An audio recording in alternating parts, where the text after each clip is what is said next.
Hey, what's up, guys? Welcome to the channel. This is DJ Rick Rock, and we're going to do something a little bit different on this video.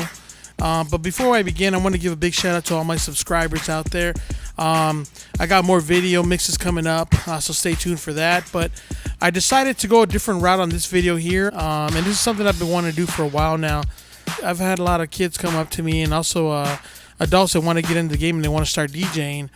And so I thought the best way to maybe help them out would be to put together a video and try to explain everything in the most simplest way that I possibly can. We're going to go super simple. The goal is by the end of this video that your grandma will be able to watch this video and set up your DJ system. That's the goal. We'll see how that goes, though.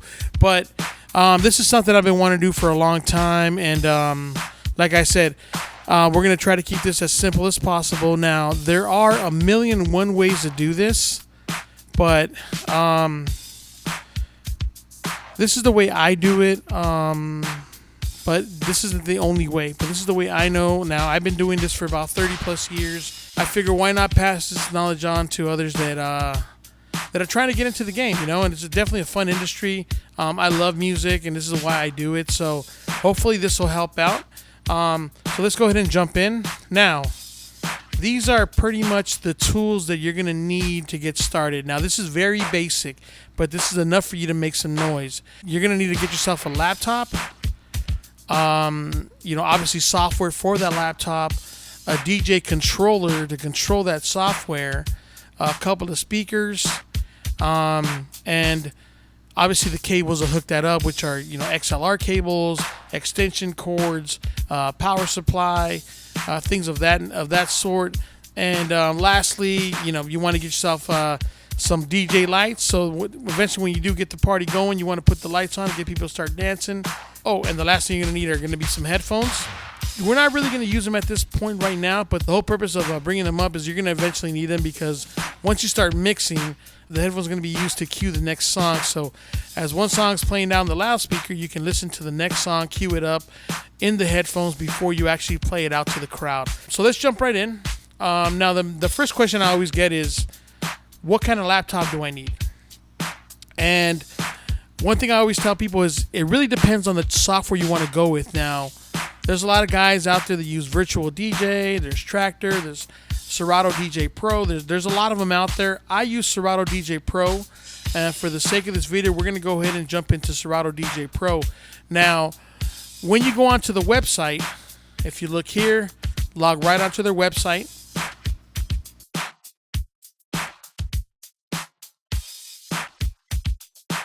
You're going to go to the download section here. And you're going to find the specs for Serato.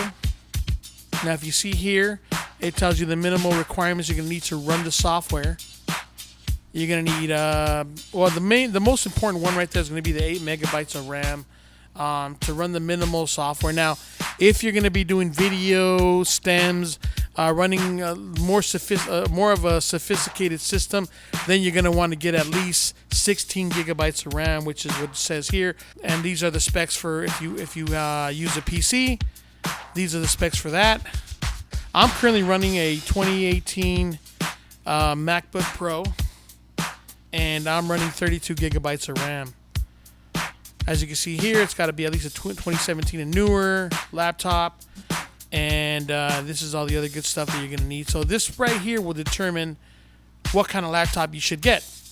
So now, many people ask me, what's better, PC or Mac?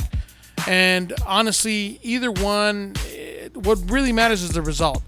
If you use a PC and you have no issues and your system works good, no hiccups anywhere, then you're using the right computer. And if you use a Mac and you get the same results, then you're using the right computer. I actually started off with a PC, and I was really good about how I maintained my computer.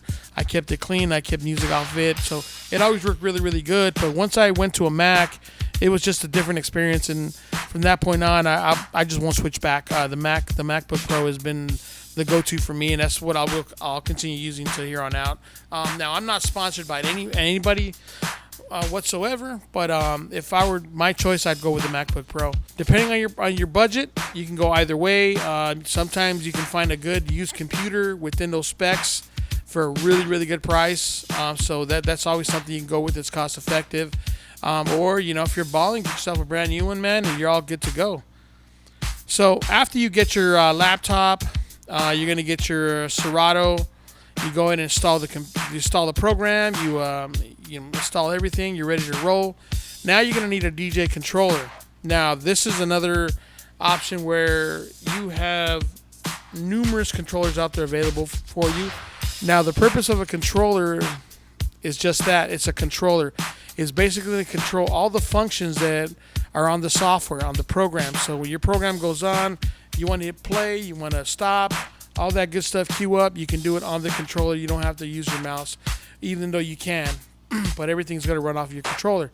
Now, I currently use the Pioneer Rev 7, but there's so many out there. They range anywhere from $100 to $3,000. It really comes down to your preference, your budget.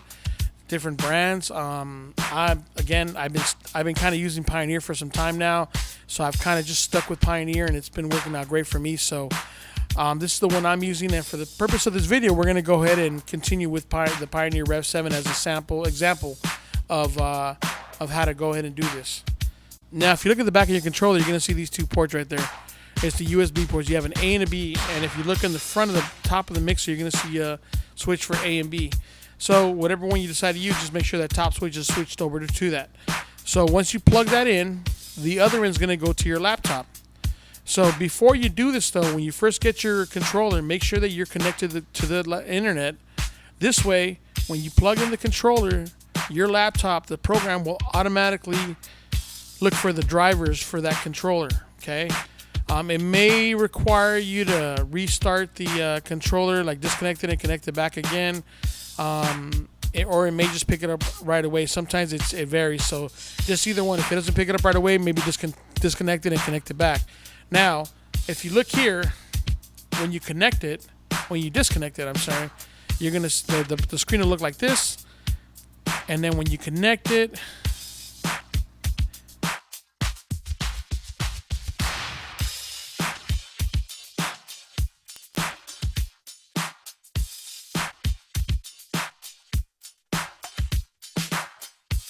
it'll look like that. Now, when you see these two circles like this, it pretty much matches the controller.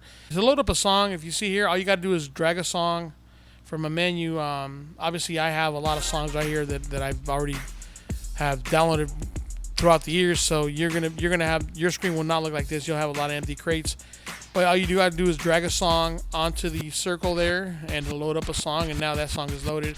And same thing for the other one. You can do that, or you can do shift arrow to one side, shift arrow to the other side, and it'll load the song as well. Once you got it highlighted on your menu, it all functions together, so it's working in sync. If it's not doing this, then the drivers did not install it correctly. So you're gonna have to go to the website and download the drivers individually and install those, so you can use this function. So it has to function like this in order for it to work. Okay, so. If it doesn't work and it's a little more complex and you're lost, leave me a comment, and then I'll do my best to try to help you out in that sense.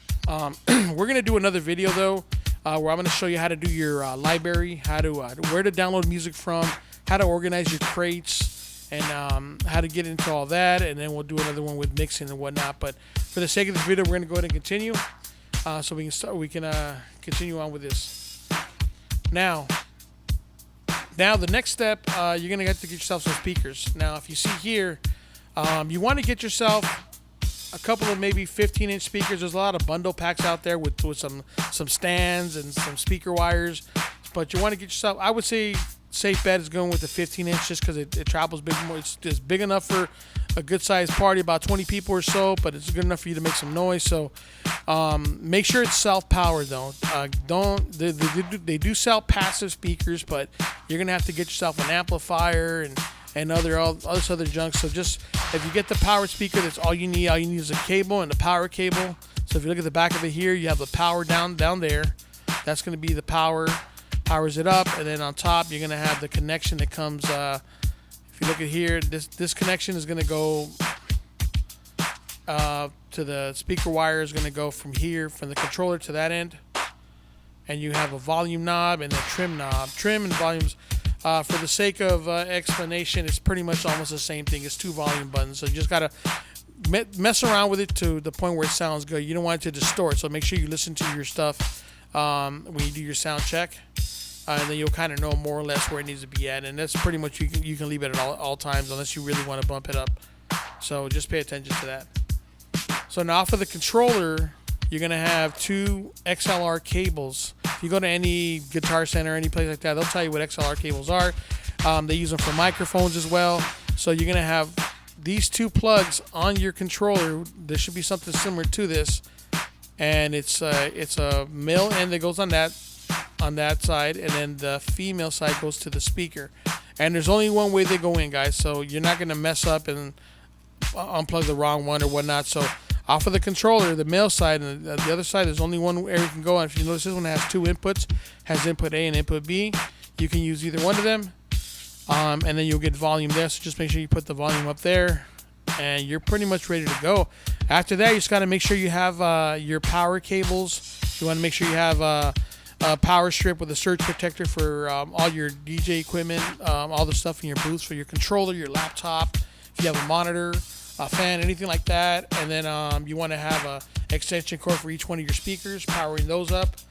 And then if you have a light system, well, we'll just jump into that. So the next thing you want to get is a lighting system. There's this gig bar. It's a pretty cool system. It's pretty compact, very convenient.